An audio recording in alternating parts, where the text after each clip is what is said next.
తమిళనాడులో సినిమా రంగానికి, రాజకీయ రంగానికి మధ్య అవినాభావ సంబంధం ఉంటుంది. సినిమా వాళ్ళు చాలా వరకు రాజకీయాల్లో రావడానికి, రాజకీయాల్లో రాణించడానికి కొంత అనుభవం తర్వాత ప్రయత్నిస్తూనే ఉంటారు. అంటే ఈ సినిమా వాళ్ళ మీద ఇంతటి ఆసక్తి పాలిటిక్స్ పట్ల ఇంత ఆసక్తి కలగడానికి గతంలో సినిమా నటుడైన ఎంజీఆర్ ముఖ్యమంత్రిగా చేయడం, సినిమా వాడైన కరుణానిధి ముఖ్యమంత్రిగా చేయడం, అలాగే సినిమా హీరోయిన్గా అనేక చిత్రాల్లో నటించిన జయలలిత కూడా ముఖ్యమంత్రి కావడం కారణం కావచ్చు.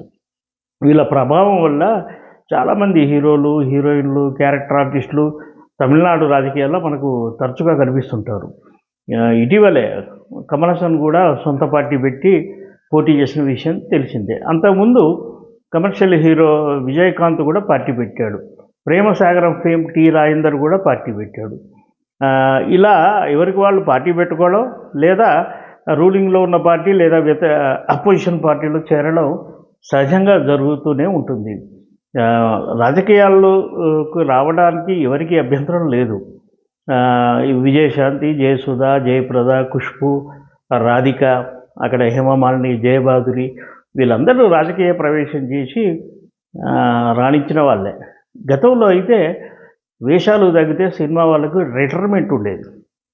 కానీ ఇప్పుడు వాళ్ళకు రాజకీయాలు ఒక పునరావాస కేంద్రంగా మారాయి. ముఖ్యంగా ఫైర్ బ్రాండ్గా పేర్కొనే కంగనా రనౌత్ కూడా రాజకీయ ప్రవేశం చేసి పార్లమెంటు సభ్యురాలుగా ఎంపికైంది. ఈ తాజాగా విషయం ఏంటంటే, తమిళనాడుకు చెందిన నటి త్రిష, తెలుగు సినిమాలు, తమిళ సినిమాల్లో చేసే త్రిష కూడా తనకు రాజకీయాల పట్ల ఆసక్తి ఉందని ఇటీవల వెల్లడించింది. అంతేకాదు, ఒక అడుగు ముందుకు వేసి తమిళనాడుకు ముఖ్యమంత్రి కూడా కావాలని ఆమె తన అభిప్రాయాన్ని స్పష్టంగా తెలియజేసింది.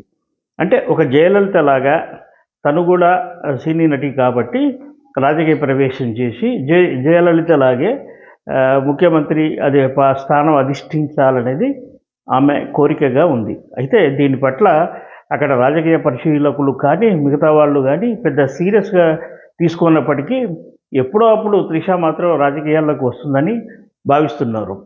ఇటీవలే ఒక స్టార్ హీరో విజయ్ కూడా సొంత పార్టీ పెట్టి రాబోయే అసెంబ్లీ ఎన్నికల్లో తన సత్తా చాటనున్న నేపథ్యంలో మరి త్రిష సొంతంగా పార్టీ పెడుతుందా, లేదా ఇప్పుడు రన్నింగ్లో ఉన్న పార్టీల్లో చేరుతుందా అనేది సర్వత్రా ఆసక్తి నెలకొంది.